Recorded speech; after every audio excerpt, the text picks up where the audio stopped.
But the modern science, the more and more we proceed further, we are getting some biological underpinnings of every psychiatric disorder, right? So that is where again it comes into place, where why we need to learn at least briefly about brain neuroanatomy, neurochemistry, and neurons, right? So without making further delay, we will start. So to again introduce myself, I am Dr. Srinidhi, and Dr. Anjali will take this session, and Dr. Meghna will be with us. So whenever you feel like asking something, kindly raise your hands, please. If someone else is speaking, please do not interrupt them unless and until their doubt and query is finished. I hope every one of us maintains the decorum of the forum. And if anything, any question comes up in the mind, you can definitely post it in the chat in between. So we'll take when, as and when necessary, right? So are we audible enough?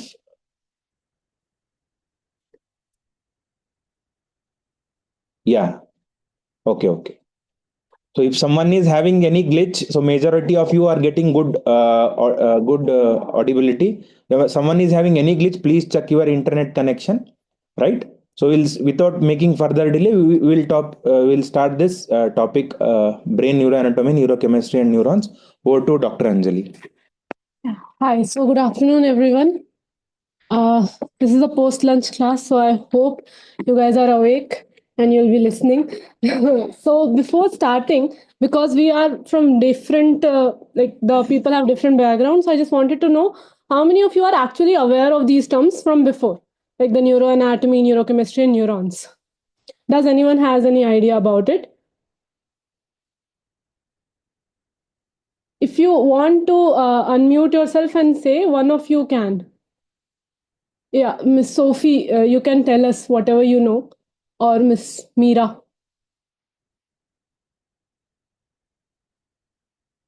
See, I would expect you to interact because this is a 2 hour class. If it's just me speaking, then it will just get over in 30 minutes. So, we'll just look into it. Why are you not able to unmute yourselves? Give us some time.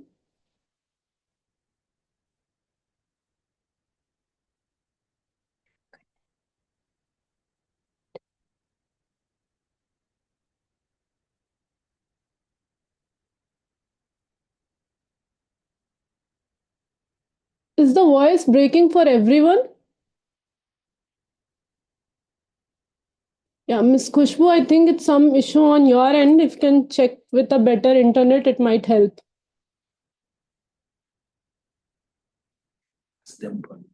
Yeah, so I think now you will be able to unmute yourself. So one of you can and let us know what you have an idea about.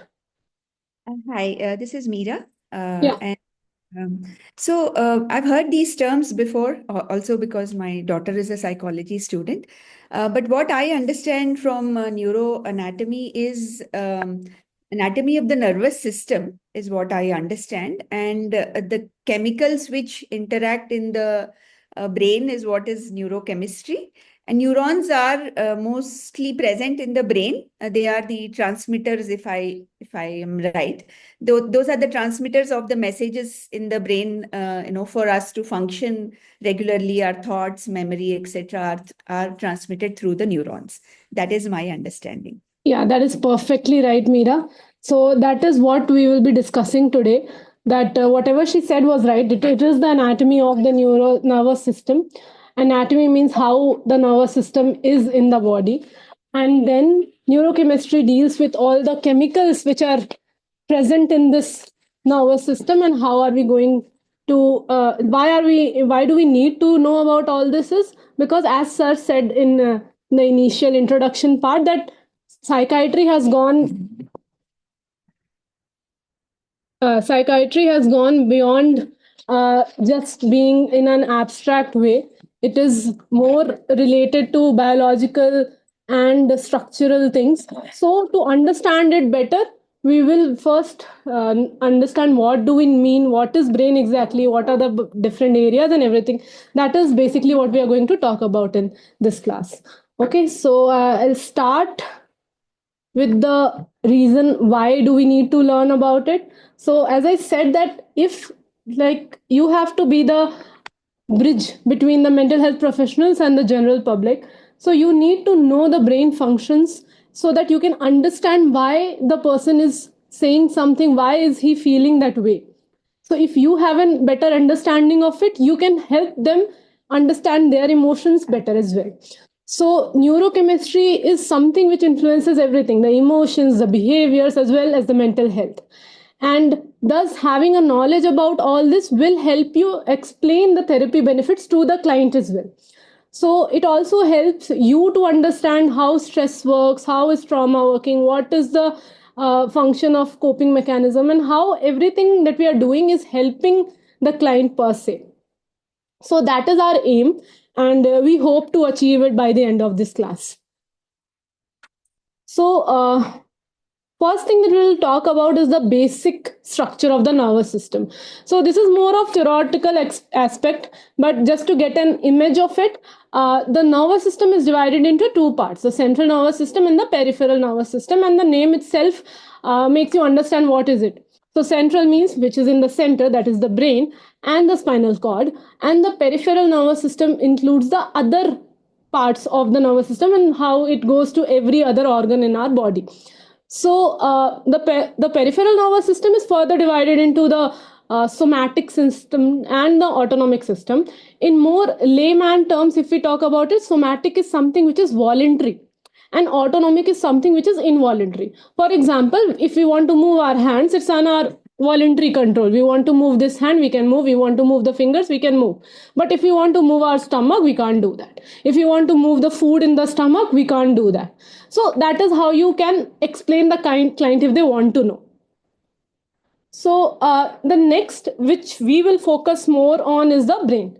So this is how a normal human brain looks like. Not that you need to know how it looks like, but just for the image in your mind. And the other structure, the microscopic structure that you see, is the neurons. So our brain is made up of these neurons. Like a wall is made up of bricks, the brain is made up of these neurons. And all these neurons connect with each other and finally form this big structure which we call as brain. So brain itself is divided into two parts. Okay, one is right hemisphere, one is left hemisphere, and they both are joined in the middle. The joining part has its own name, corpus callosum, and then this hemispheres, they decide what like for example, the whole left hemisphere controls whole right side of the body, and the right hemisphere controls the left side of the body. That's how it works. And the top part of this brain, so if you go back to the image, the top part in the front, that is the cerebrum. Okay, and that is the main, like if you say our body, if our brain is a computer, cerebrum you can call as a CPU. It's the major functions happen there. All the decision making, even to a point, how will you react, how will you talk to someone, everything is much more or less controlled by the cerebrum. Then there is a small lobule shaped structure at the back of the brain. So the front was the cerebrum, and in the behind you see some little darker area, that is the cerebellum. So cerebellum is more involved in your balance, so or your movements. If you have to write, if you have to walk, so that things are involved by the controlled by the cerebellum. And apart from this, there is the spinal cord. So the brain, actually all the nerves converge into this small thin this rope like structure which goes inside our vertebrae, and this spinal cord is the main warehouse from where all the nerves will go and all our body organs will work. So this is the very basic anatomy of how our nervous system, central nervous system to be precise, looks like. Until this, if anybody has any doubt, you can just write in the chat. Or if you want to explain your doubt, you can just ask that you want to do that.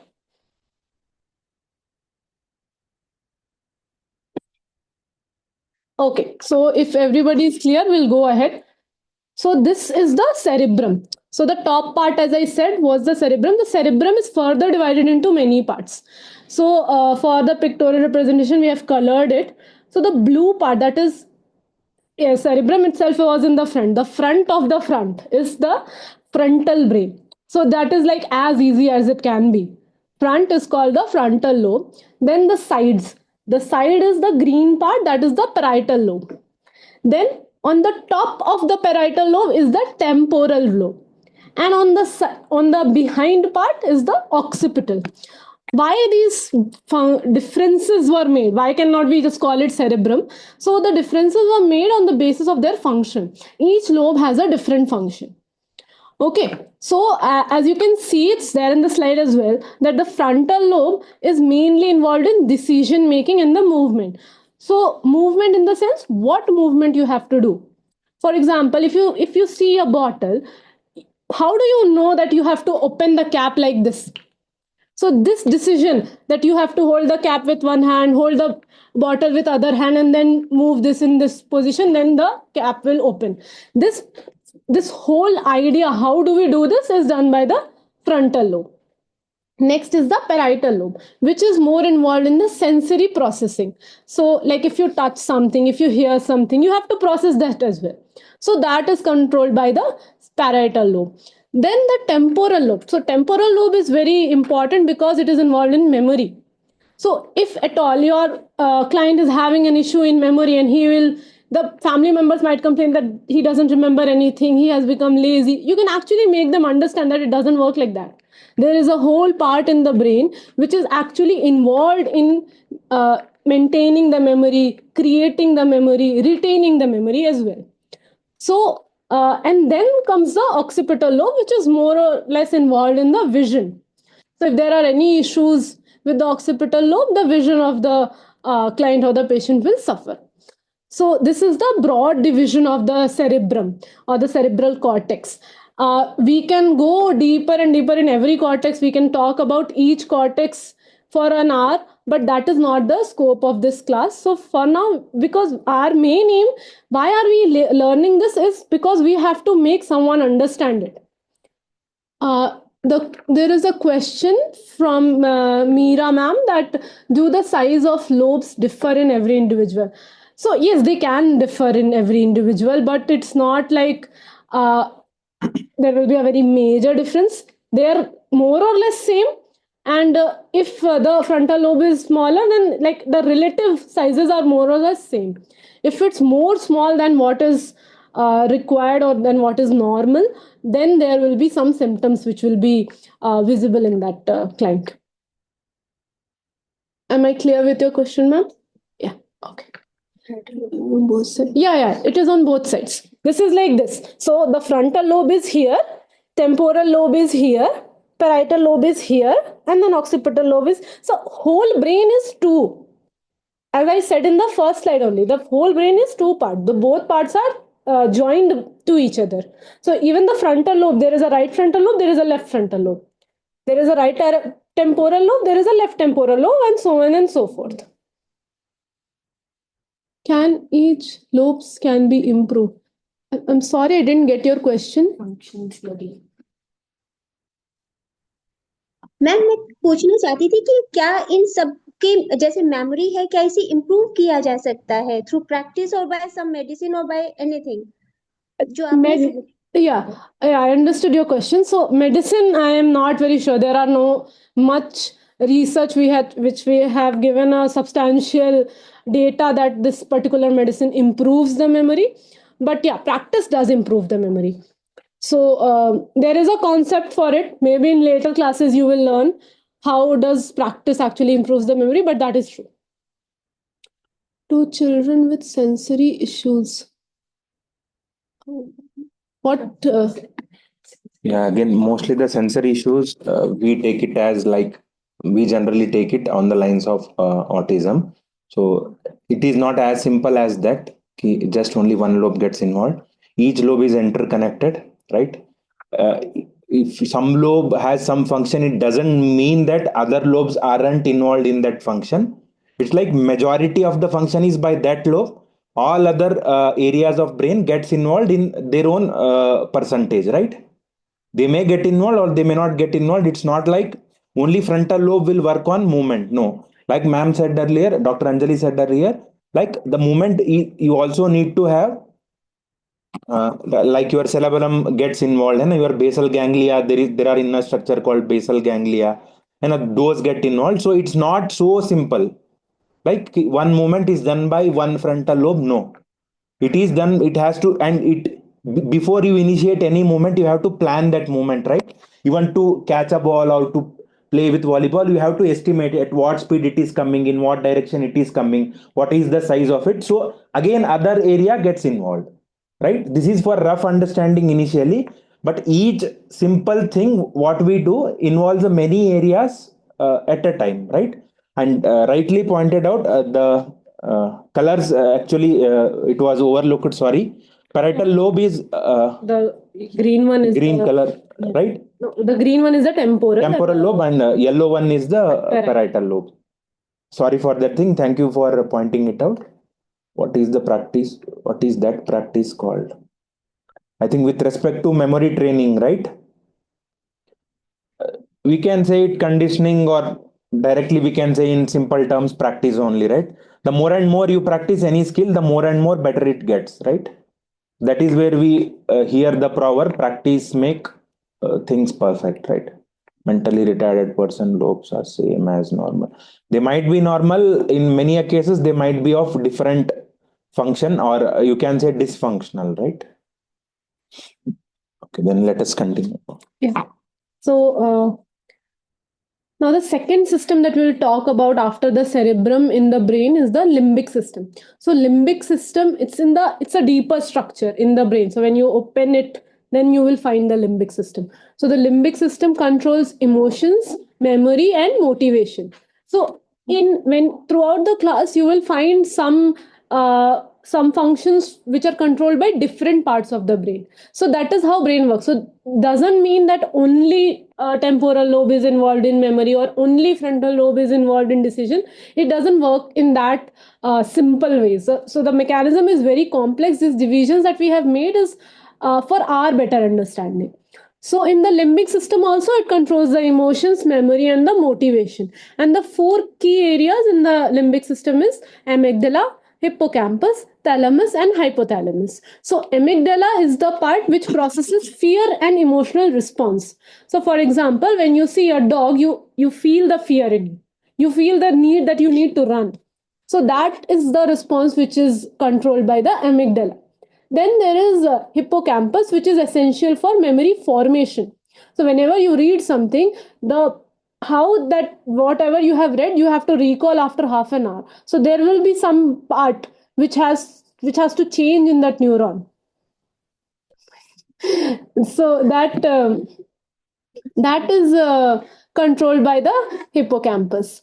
And then the thalamus is relaying sensory information to the brain. So whatever the touch, feel, and everything, and all kind of, so sensory is whatever is coming to your body.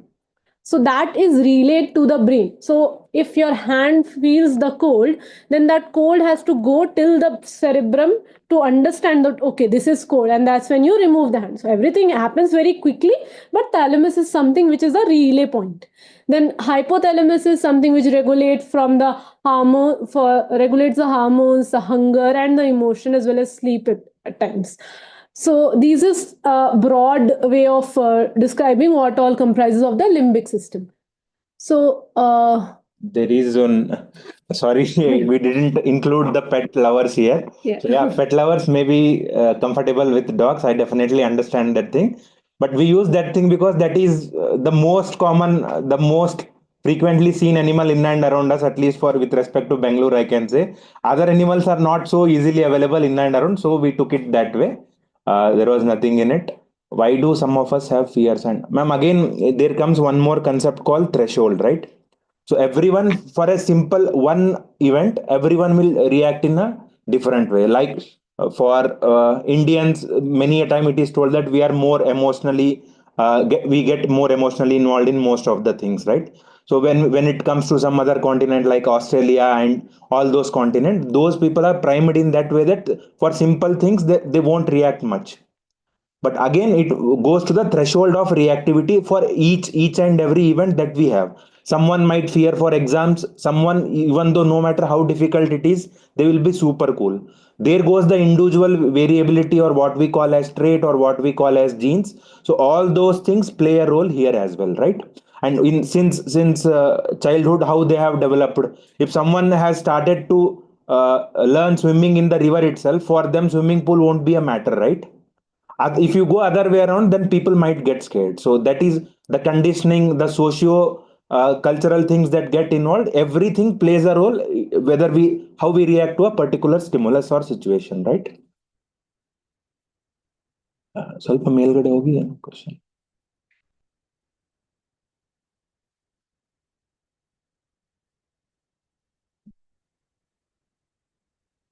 These slides be shared on LMS. Yeah, we'll share it in the group. People are biased against dog. Please take some other example request. We will try, ma'am, right? We'll try.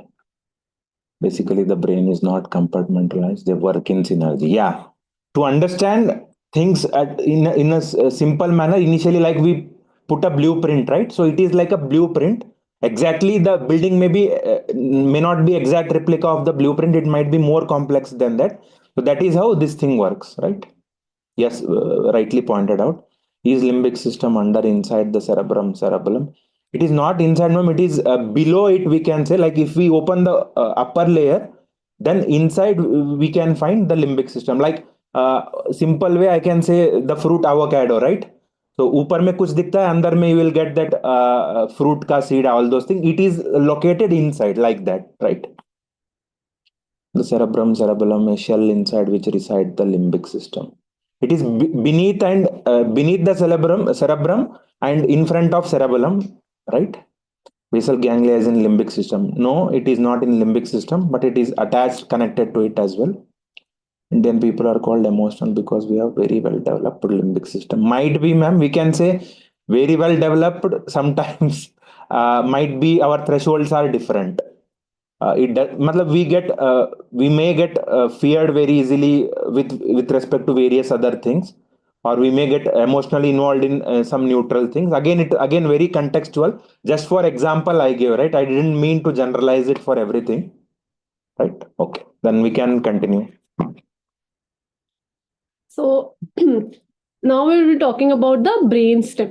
So brainstem is responsible for all the vital functions like breathing, heart rate, and reflexes. So brainstem itself is divided into three parts. So we have removed the cerebrum from the up so that you can see the brainstem. In the below picture you can see. So midbrain is something which controls the eye movement and the visual reflexes. Below that there is pons, which regulates the breathing and communication between the brain regions. And then comes the medulla oblongata, which controls the heartbeat, respiration, and autonomic functions would be. That's a spelling mistake. It's an autonomic function. So these parts of the brain are very important because any injury to this area can be life threatening. As you can see, it is controlling very crucial functions of our body like breathing and heartbeat. So next is the cerebellum, which has the crucial role in movement, balance, and coordination. So it basically helps you maintaining the posture and the equilibrium. So if you're standing, you can stand straight without swaying to either sides. That is controlled by the cerebellum. Also, if you have to do any fine skills like playing an instrument, like writing, like sewing, then all these things are also coordinated by the cerebellum, along with voluntary movement for other smooth actions. So this is the overall view. So the top part is the cerebrum. Behind this, it is the cerebellum, and then they continue as the spinal cord till the tailbone of our body. Spinal cord itself has its role in the reflexes. So it acts as a communication between the brain and the body, which we have read about earlier also. It also has some reflex actions. So these reflex actions are automatic and involuntary. So when you are a kid, you might touch something which is hot, and we don't remove the hand immediately. Like you would see kids that they will go and touch something, they'll be crying, but they won't remove the hand because they don't know that they can remove the hand. So when you teach them, okay, you see something hot, you have to remove it, otherwise you get burned. Also, there will be a memory that the last time I touched this, I got burned. So these memory get consolidated, and then further the spinal cord acts on a reflex level. So initially what would happen is you touch, you feel the cold or the hot, that will go to the brain, then the brain will tell you to remove the hand, then you remove the hand. So all this will take a lot of time. We don't have that much time. By that time the hand will get burned. So now the human body is very fascinating in that way, that they remove the brain from it, from this pathway. So there is a reflex arc which consists of the sensory neuron, the spinal cord, and the motor neuron. So as soon as you feel the hot, the spinal cord itself will tell you to remove the hand. You don't need to involve brain every time. So that's how it works, and that will make your so when you say his reflexes are strong, her reflexes are strong, what do you mean? That they're very quick in action. So this quick action was possible because of the spinal cord and its reflexes. So they are mainly there to protect the body from harm. Okay. So now that we read this will happen, that will happen, who is doing all this? Who is telling that the hand to remove it, or who is telling the brain that the sorry? Yeah, there is a question. Reflexes build over time and with experience. Yes, that is one way of saying it. Yeah, you are right, ma'am. It's okay, you can learn whenever. There is no age to learn. And is there anyone else who wants to ask anything about the last concept? Like till now it was the gross anatomy that we say, matlab non-microscopic, or what is visible to the bare eyes. So this is at the microscopic level. Neurons we cannot see through bare eyes, we need help of dissection and microscope to see it. So ऊपर में जो मतलब it's like kind of, what we can say is if I have to simplify, it is kind of a atom or a molecule that we can say. When we see a whole mass, we cannot see each molecule, right? So this is like that, a simple molecule or atom of a central nervous system, right? Without it involving most of the action, any action we cannot do. Even me speaking, you hearing, anything cannot happen without neurons getting involved, right? So Rachna has a question, that is reflex action different for different people? Not really. They are not very different for different people, because they are more of something very basic to human beings. So it's like, as breathing is not different for different people, but it doesn't mean everybody is breathing in sync. So reflexes are not very different. Anybody who touches hot thing will remove their hand. Yeah, like Yeah. I will continue from where Dr. Anjali left.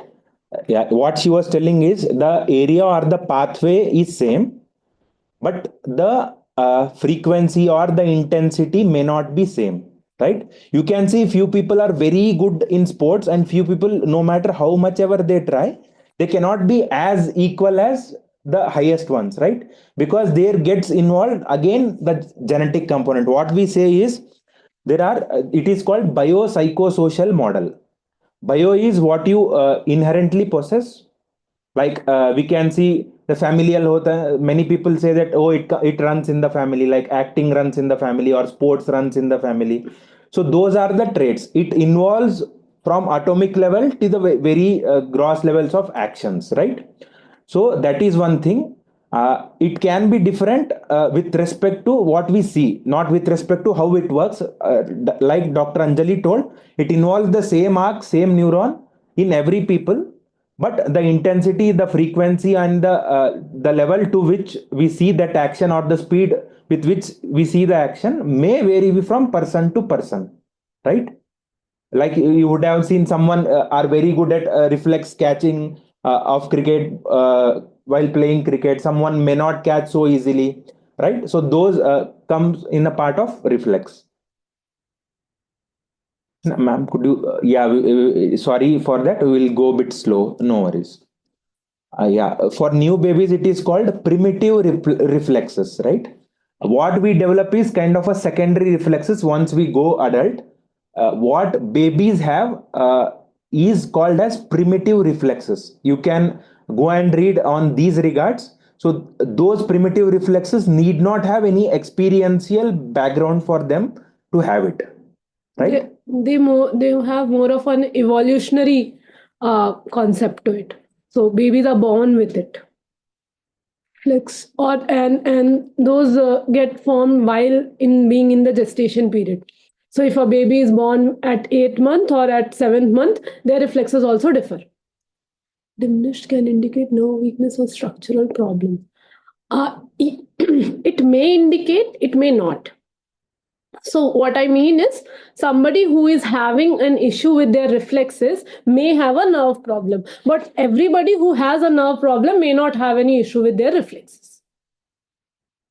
Now, primitive reflexes and instincts are not same. Instinct is kind of a mind concept. You can say what people think this would work better, this would not work better. Reflex doesn't have anything to do with the thinking. Even if you think, you do not think. The moment you touch some hot thing, you are even if you want to think and keep it there, your reflex arc won't allow you to keep it there, right? You cannot control that thing. Like Dr. Anjali told, no, like you cannot control your gut movement. You can control what you eat. Based on that, the gut movement may vary, but you cannot exactly control once the food is in your gut, right? Could you go back on biopsycho with an example? It was fascinating. Yeah, Miss Antar, what I meant to say is most of the things that we have developed as humans, or especially in psychiatry, if I have to speak, so the concept comes like biopsychosocial model, right? So bio is what comes with what comes with birth or trait or genetic, whatever you can say. So we have those things acting on everything, every action or every molecule of us. And then psychosocial, what we developed, what is our own psyche, what is our own thinking. And then social, what are the experiences that a person has and how is the social environment in and around them while growing until date. All these things add up to make what we are. They may either make us healthy or they may make us to have some kind of problems, right? So that is called as biopsychosocial model. Want to take next question? Swallowing is not an instinct. It is actually a reflex. No, throat and mouth trigger the muscles to swallow with this milk. Yeah, the explanation you say is right, and that is the reflex. So, see, the reflex is something in which thinking is not involved. It is as easy as that. Because once you involve thinking, the process will become slower. Instinct is as an abstract concept, and reflex is something which is a molecular level. For simple example, I can tell is we heard a story. I don't know how many of you would have heard it about a mother saving a child from a cheetah back in Chhattisgarh or something. It was what we say is maternal instinct, right? If you think in a very logical way, no one would dare to fight a cheetah, right? The cheetah was taking away the baby, so that was called as maternal instinct. Like she thought she can do anything for the baby. She went for it. She fought with the cheetah, though baby was a bit injured, but still she was able to get the baby back, right? So that we call as maternal instinct, or what we call as simple thinking. So someone is, we would have heard many of the historical events, right? One person fought with many of hundreds of enemies, right? Logically, if you think, when there comes a logic, many people wouldn't dare to do that. But that is the instinct of a warrior, or a very, very, very brave warrior, that he thought he can do anything. So that is called as instinct. It is not a reflex, right? It is not a reflex. Someone has trouble swallowing it. Does that mean some part of spinal cord reflex is not? Yeah, it might be. Yeah, as I said, it might be like someone is having this problem, does not immediately, you cannot just trace it back to a problem in reflex. There can be n number of causes which is causing this problem. Having a problem in the reflex arc can be one of those reasons. Like food might be not good, or the person feeding the baby may not like that person, is scared of that person, then also the baby won't swallow, right? Or is it very much spicy? And it has to do with many things. It doesn't as simple as that. It cannot directly go to the spinal cord or the brain per se, right? So it involves most of the things, right? Yeah, even for an adult person. So Holds the same. So we have to keep this idea very broad in our mind, that everything cannot be just traced back to one thing. because our human body is not that simple. It's not just one thing controlling anything. Same for the brain, same for the spinal cord, same for anything else as well. Like if someone is about to attend an exam, it's not so easy to have a complete satisfying meal, right? Many people, if someone is about to catch a train, they are a bit late, especially in Bangalore traffic. You cannot have that lunch, right? To satisfy your stomach, right? Few people might feel that I am getting nauseating, I cannot eat, I cannot swallow. So many of the things get involved. Definitely spinal cord and nervous system might be one of the causes, right? Are emotional reactions from the limbic system considered reflexes? No, they are not.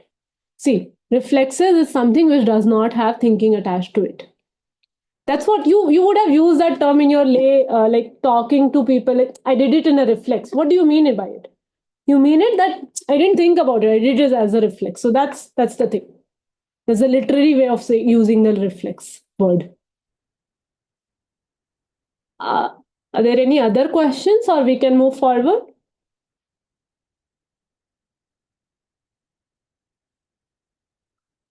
Okay, then we can.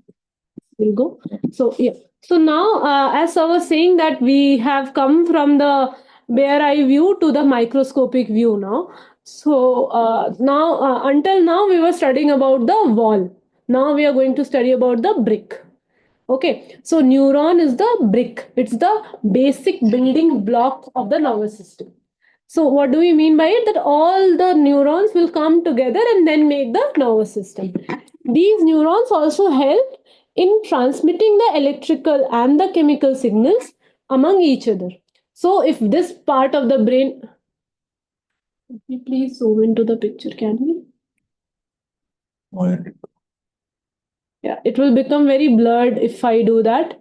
Vivek, so, you can just, sorry. It's not something fancy. If you just search neuron, you will get on Google image, which will be more clearer than this, I think. When I was taking it, it was not this blur. So, yeah. So neuron is something which transmits the electrical and like it transmits the signal. Now the signaling can happen in both electrical way or the chemical way. And there are different parts of the neuron as well. So the front part where you see the circle and all the branches, that is the soma, and the big tail kind of structure, that is the axon. And from the axon, at the end, the branching that you see is the synapse, and in the top, the branchings that you see is the dendrite. So what are the difference between these two branching is that the top branching, they connect with the another top part of another neuron. Okay, and this synapse part, that at the bottom the branching is there, that is the part where the transmission will actually occur. Either the electrical signals will come till this point and go to the other neuron, or the chemicals will come till this point, get released, and then the other neuron will take it. So if you want to understand it in a very simple concept, they work like wires. So there is one wire, electric current is going through it, and then you attach the other wire to it. That's how the neurons work. If you think about the electrical view, but there is a chemical view as well. So in that, the chemicals are packed in pockets. Okay, these packets get released, and then the other neuron takes that packets, and that's how the signal goes forward. So now that we are talking about these packets, these chemicals, so we should know what are these chemicals. So next, that is the topic we'll be focusing on, and that there comes the neurochemistry. So till this point, we can say was the neuroanatomy, and from this point, we'll be jumping into neurochemistry. So what are these synapses? What is this neuron transmission? So as I said, these are just the junctions where neurons communicate. So wherever two neurons are communicating, we call that point as a synapse. So it's just a fancy word. It's not something different. It's the same neuron only. Okay. For example, like we say ना, रास्ता है उस पे चौराहा होता है, वैसे ये न्यूरॉन का चौराहा है, synapse. It's a crossroad. So now the neurotransmitters that are the chemicals that will transmit the signals, and these neurotransmitters are something which we focus on in psychiatry. So the common neurotransmitters are dopamine, serotonin, and GABA. So dopamine is something which has become very famous because of the social media and everything. So it's the same dopamine. And serotonin, GABA, these are other neurotransmitters. There are many more than this, but these are the main ones which we are talking in this because it's an overview class. So now this, what does these major neurotransmitters do?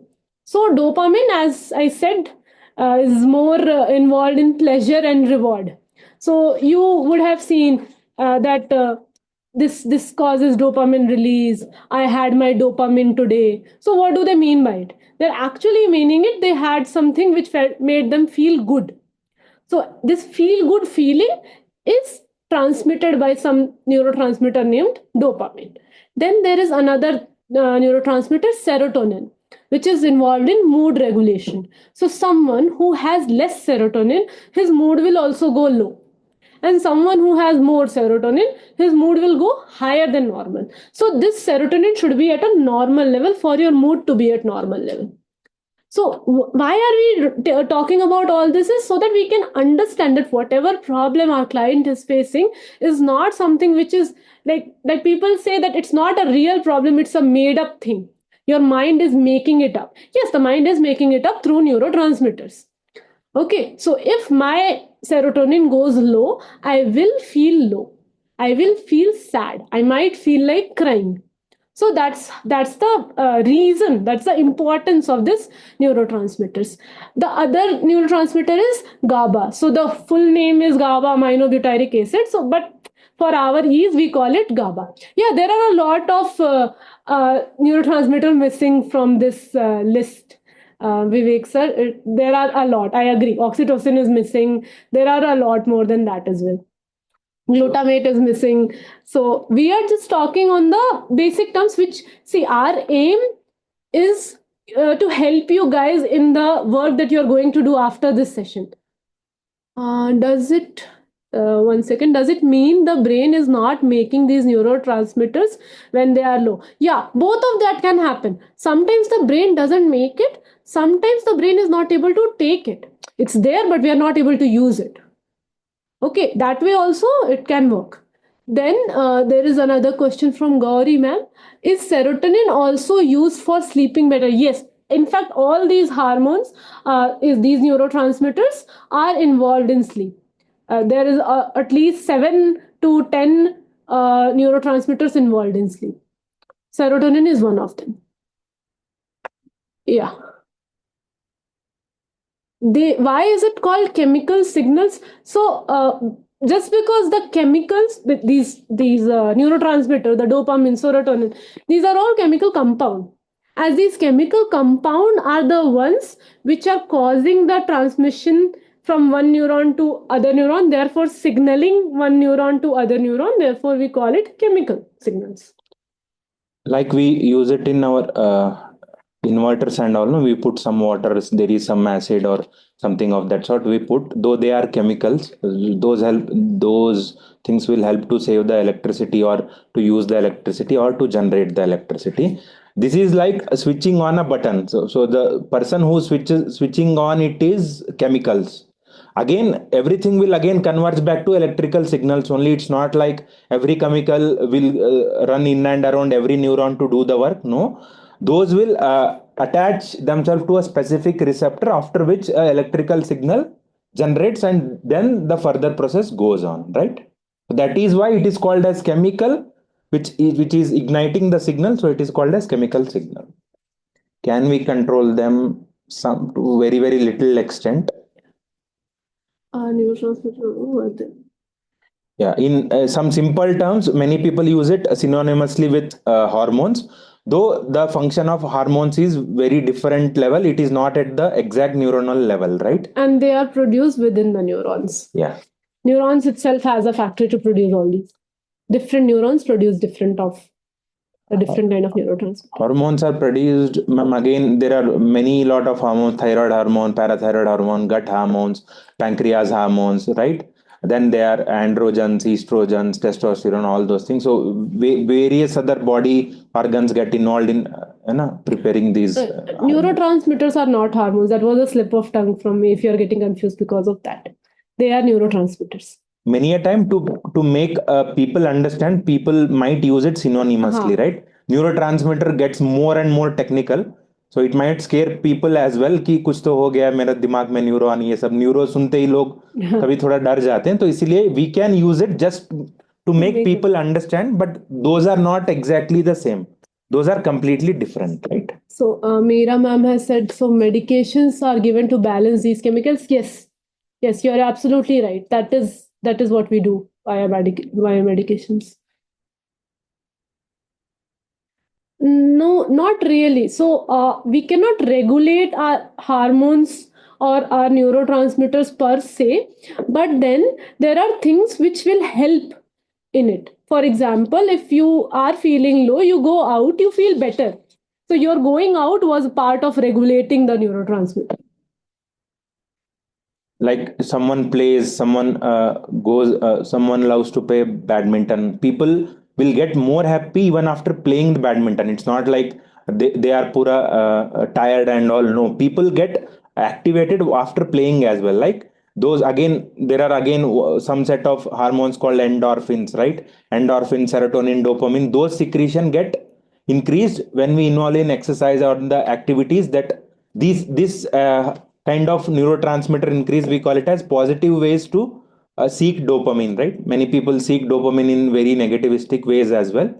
So that we will discuss in further class, how dopamine gets involved negatively as well in improper ways. So these are healthy ways to control your, not control, to try to balance your hormones, right? See, how yoga and meditation control hormones. You'll actually, you read about as we go further, we'll talk about some stress and how does it affect the body. So this is not something, see, if you say that can you build your muscle, the answer is yes and no. If you just sit on the chair and you think about building your muscle, you can't build it. But there are some exercises, if you do it that much, if you eat the food, if you do all that, collectively it might build a muscle. But can you build it? Can you build somebody else's muscle? No, doesn't work like that. Again, if you have some issue, if you have some disability because of which you can't do certain exercises, then you won't be able to build the muscle. So when in the same way, so brain is not something different from your body. It's the same thing. You can't control it. You can't just go inside the brain and control it, but then you can do ways which can help. So if somebody feels better after doing yoga, somebody feels less in their anxiety after doing yoga, so they are actually, you can say that they are controlling their neurotransmitters. But then it's not they are controlling, it's the yoga doing it. Yeah, again, there are some things that are beyond the scope of this, like those maharshis and all those things. Those were able to attend those kind of states. So what we are discussing is on the lines of regular human beings. So there are many more things like spirituality and all those rishi munis that they used to do. Many people can stay in Himal, even in on the snows without clothes. All those things require next level of discussion and all those. What we are thinking is on the lines of most common things that we deal, right? We are not discussing on the lines of outliers. We are discussing on the lines of 99% of the population, right? Definitely there are things which lie in the extremes. There are people who can do extreme sort of things, but we are discussing, please keep it in mind, we are discussing for the 99.99% of the people, right? East of Yazuma answers for many in the topic itself. Now instant response. Yeah, we again, it's according to the, because people might forget questions. We are taking it based on the merit basis only. What we think, like yoga wala thing, I didn't answer right now because there is separate session on yoga. The last session is on yoga. Please keep your questions on yoga for that session, right? Yes, sir. Definitely well taken, Krishna Swami, sir. So why are we talking only of these four neurotransmitters? Because these are the basic problems which you will encounter when you go back. So this session is mainly to help you help others, right? So they will come with these things that I am feeling like this, I'm having this. So if you can put some reason to it, it's better for them to understand that okay, there may be some problem with your neurotransmitter, that is why this is happening. So that is the aim of our class today. So the next neurotransmitter after serotonin is GABA. So GABA is an inhibitory neurotransmitter and it reduces anxiety. And again, that doesn't mean it doesn't go like A to B. It is something which reduces anxiety, and there are a lot of other things also which also works in it. Then there is acetylcholine, which is involved in muscle movement and memory. Now, the effect of neurotransmitter balance. So, we have actually talked about some already, that low serotonin levels can cause depression, low GABA levels can be seen in anxiety, and if there is a dysregulation in dopamine, then it can lead to addiction. As Sir said, that there can be some sadistic ways of obtaining dopamine. So, people can land up into addiction as well because of these. Then there was a question in the initial, that what is that process, how is learning helping our memory getting better. So the neurobiological aspect of it is the word neuroplasticity. So brain has an ability to adapt and change. That's how, as we grow older, because of our experiences, because of what we have read, our brain capacity also changes. So how does that change happen? It happens by the way of neuroplasticity. So this is the same thing which is involved in learning and memory as well. So whenever we undergo some therapy, or we have any kind of new experience, it can be anything as simple as going out in the park. So that will also promote neuroplasticity. Again, exercise and mindfulness improves the brain adaptability. For example, if I'm exposing your brain to a new experience, the brain should also have the adaptability to change itself, to accept that new change. So that comes with exercise and mindfulness. So when we say to people that you should go out a little more, you should try doing exercise for half an hour, that's what we want to do. We want to make their minds a little flexible so that we can induce a change in it. Okay. And now, why is this topic at all in this class, is so that you can explain the lay person that how is their brain affected by the emotions, how is their brain affected by the behavior, how is waking up early or going for a gym or a exercise is going to help them in their mental health. So if you know it in a very detailed way, then you won't be able to explain them that why all these things are necessary and how will it help them. So that is our main reason. So neuroscience also is involved in stress and trauma, as I had told you earlier. So if the brain stress response involves a lot other parts, but main part that is involved is the hypothalamus in the brain, and then there is an adrenal gland. So adrenal gland is an endocrine gland like thyroid, like pancreas. Adrenal gland is found in the abdomen, up on the above side of the kidney. That gland is there. So these two glands, the hypothalamus and the adrenal glands, they relay between each other and cause the brain body stress response. So in case if there is any kind of chronic stress, so chronic stress can be of any manner. It can be a mental stress, it can be a physical stress, financial stress, whatever stress, that can actually damage our brain structure and function also. Now those if you go into intricacies of it, there is a whole cascade of it, that how does it actually happen. But that will be beyond our beyond the scope of this class. But all we can say in a nutshell is any stress will have an effect on our brain and hence our mental health. And counseling itself helps manage that stress, mitigate that stress. So a counseling is not a process in which we will actually go and reduce it. There is no button to reduce the stress, but we can help the client how to manage their stress better. Because sometimes when the client would be in a stressful situation, they might not be able to see the ways, because there it becomes like an horse view. So they just see the problem, they don't see if there is something just lying next to it which can help them. So our role comes into that area is our role. So we can tell them, see, I know that there is this problem, this is what you are facing, but can you do this, have you thought about that? And then they themselves help them. So counseling is not same as advising. We are just going to tell them how can they help themselves. So for that, because we have to make them understand that whatever stress, it can be a relationship stress, it can be that they are taking a lot of stress for their exam, for their entrance. So we have to tell them that, see, whatever you are doing will cause more harm than good. because all this stress will affect your brain, can damage your brain. Okay. And our work is to manage and promote the resilience, how to cope up with any stressful situation. So the concluding slide is that we are understanding all this to help the counselor support the clients better, and we should know that the neurochemistry, the neurotransmitters are something which are affecting our emotions, our behavior, and as well as our mental health. Our counseling is something which positively impacts the brain health, which helps them manage the stress, which empowers them, and this knowledge about all these aspects will empower both us and the clients. So that was the main aim of having this introductory class on neuroanat and neurochemistry.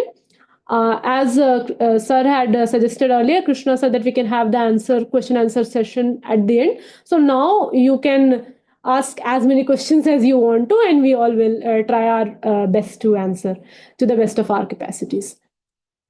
So there is one, Sophie ma'am has asked, are we going to cover the influence of gut microbiome on the brain and mental health? No, though that's a pertinent topic, it's kind of a specialty topic. It is again a separate nervous system called enteric nervous system, right? Though, yeah, it might affect some of our bodily functions. So to keep it very simple, since you have asked, to have good gut microbiome is to have good mental health, I can say, with respect to gut microbiome, right? So that is what we can do to avoid unnecessary eating of stuff and to try to have more curd and all and more sources of good probiotics that people speak these days. Again, it goes to a specialty topic. So yeah, definitely food, whatever, as if I have to keep it in a simple way, whatever we take, either food or the thoughts or the pictures, whatever we see, everything will affect our mental health sooner or later, right? Either you pick the positive ones. So there is one proverb in Kannada. I won't say it in Kannada. I will just translate it in English. You are whatever you do, see, eat. Right? Whatever it's like, whatever you do daily is your life. And as simple as that. If you exercise daily, then you will be a healthy person for life. If we have sedentary lifestyle daily, definitely our health will worsen very fast. Same goes for mental health, right? The PPT will be shared. Yeah, will be shared. Neurodiversity that will be dealt in the children's topic.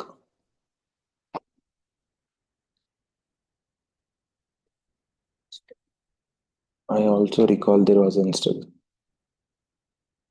Yeah, definitely. That is the instruction to study before. Again, it goes to your conscience, like how much you have gone through or not gone through, because it is for your learning at the end of the day, right? We cannot force someone to learn which things, right? So this is like we studied about the gross anatomy of the brain, right? How is the central nervous system, which also includes the spinal cord till the very end, right? So how is it compartmentalized and how is it connected, right? What helps the connections to work and how neurotransmitters are a part of it and how neurons works as a receiver as well as a sender, right? From one end it takes the communication from other neurons, from other end it sends the communication to other neurons. So again this involves various other nervous system, autonomic nervous system, peripheral nervous system.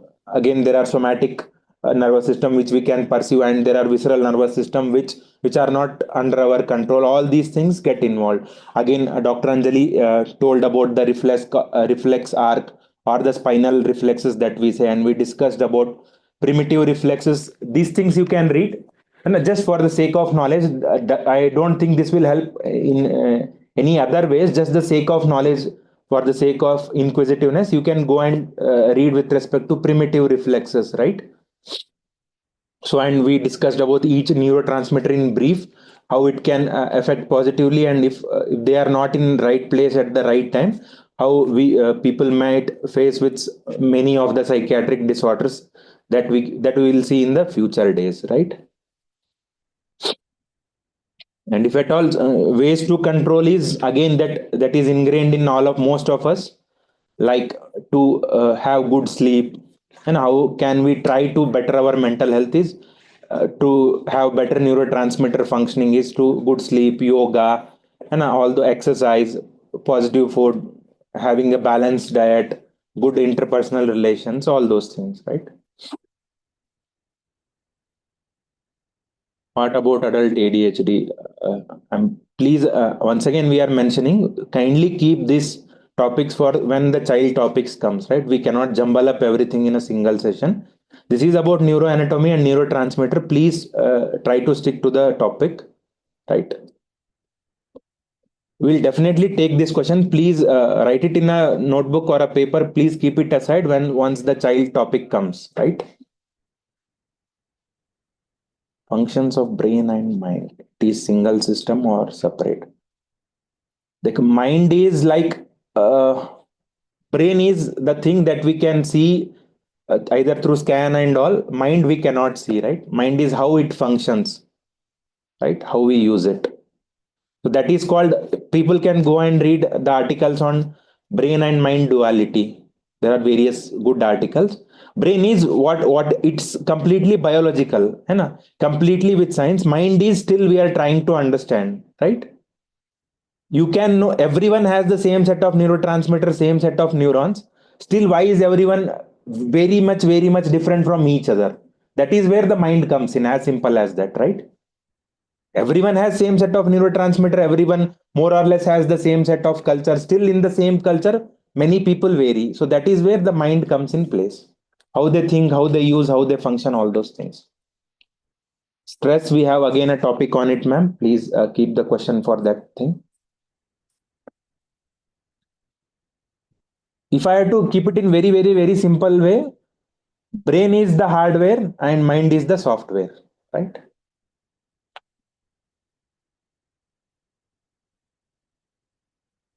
Stress we will take in the topic whenever it is pertinent, right? Now,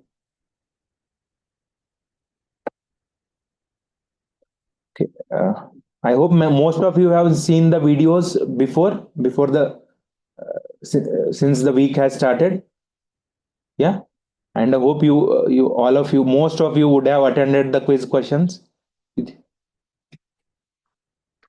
23 questions. So again, I thought the numbers would be great. It is 1/5 the number the people have attended the quiz questions. First question. Okay. Then we will be discussing the quiz questions. If there are, yeah. Again, please don't take everything in a very literal ways. Just to make understand, we may simplify terms, we may use terms. It is like, है ना? Try to understand in that way only. Please do not take the literal meaning of everything, right? Where does consciousness fit in the scheme of things? Yeah. Again, it's involvement of both. It's mostly consciousness is mostly hardware only, right? Conscience comes in software, right? If you have to be conscious, then you have to have an active brain, as simple as that. Can we change the hardware of the brain? No. No. Where will you get the spare parts?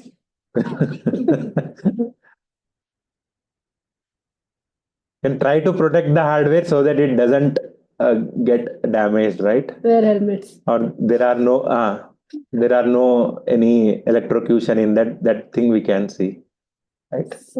Here the recording a helpful heap full of information, would like to review it. Yeah. You can review it now as well, ma'am. No worries.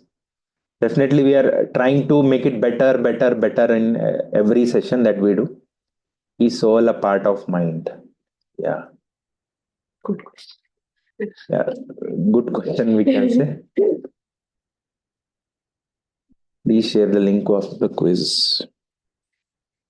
Okay, then we'll be addressing the quiz questions. Which lobe is mainly responsible to help with the following social norms? There is one more question. As asked in forum, how big is the role of of genetics, I think, versus environment. It's both are equally important, and both have an equal effect on the brain functioning, at least.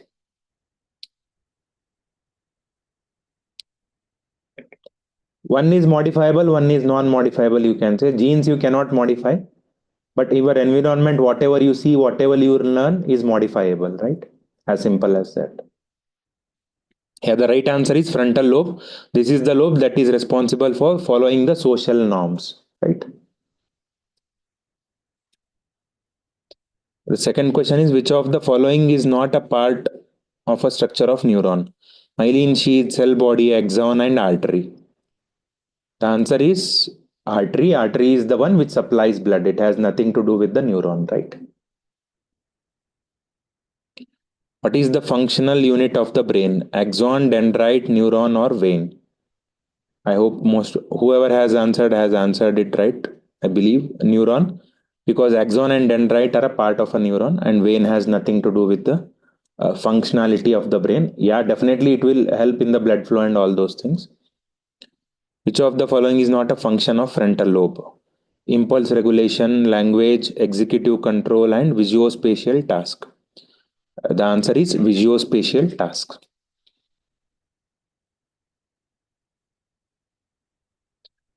Last question is, which of the following is not a part of brainstem?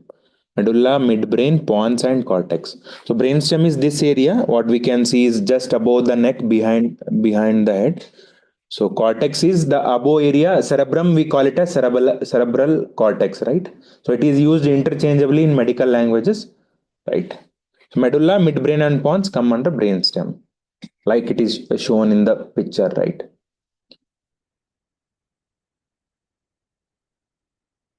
Forum questions.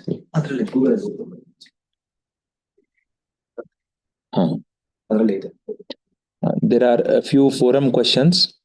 Depression only due to neurochemical imbalance. To say it in a very proper way, that is the most believed thing right now, right? Neurochemical imbalance. Definitely the science is improving day by day. It's not like we have discovered everything, it is done and dusted. No, we are still improvising, we are improving. That is the most accepted thing across the world right now. So if you want to explain someone, definitely you can say this thing, it is due to neurochemical imbalance, but it is not so simple, because it might be precipitated by, again, biopsychosocial issues, right? It need not be, someone need not take your serotonin away. If someone takes someone's job away, then that is equal to taking away the serotonin, right? Environment versus genetic factors. Do genetic predisposition to mental illness or disorder need environment trigger to manifest? Yeah, those, like, there should be a fertile ground for it, then there should come a sapling or a plant, then only the tree of the, to explain, then only the tree will go, either it is positive or in negative way. Someone might be more predisposed to having mental illness, and if there is a very good environment, then the chances go very less. If there is very hostile environment with a lot of stress and all the addictions that come into play, the family environment, the work stress, all those things, then the chances of the person developing the mental illness increase. Yes, ma'am.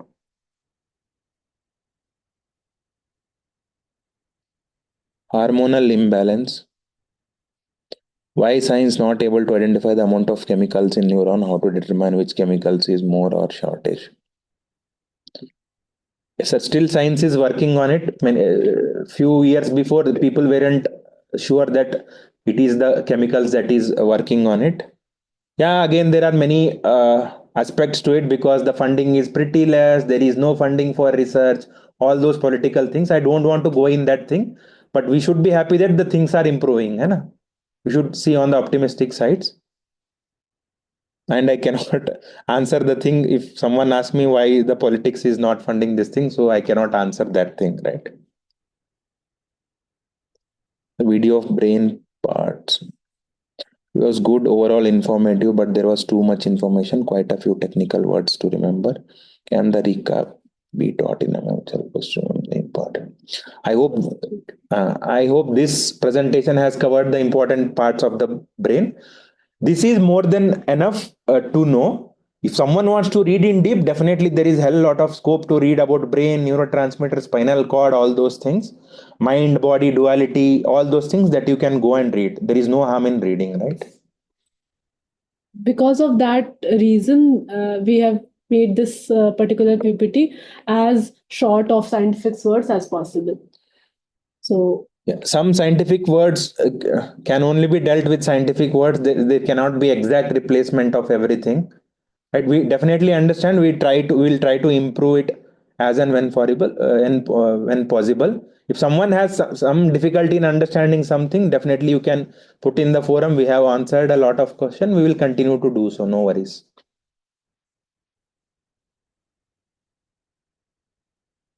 Yeah, brain neuroanatomy and neurochemistry, definitely the more technical terms will only come. The rest of the part of the counseling won't be so technical, that is assured, right? it is said that harsh conditions improve the personality. It, there is no scientific basis to that. It can change the personality. Whether it will be good, whether it will be bad, that is not something we can say. Yeah, it might improve the resilience or it might make a person break down. Yeah. It might happen in the both ways. Yeah. Could you please suggest some books? That will be put in the group. Any suggestions for the books will be put in the group. Answering the quiz mandatory for course completion. It is not mandatory, just for you to retrospectively see how much you have learned, how much you have improved. Can chronic stress be reversed and overcome? Definitely we can try. To what extent the damage has been done, all those factors vary, right? Any more questions that haven't been asked till now, or any clarifications with respect to technical information, all those things? We have few more minutes with us. So please try and attend more people would attend the quiz question. That will be helpful for us to just check how it is going and all those things. Definitely it is for you to learn. You are your software and you are your hardware. So definitely you have to take care of both of those things. You are the owner of both your hardware and softwares, right?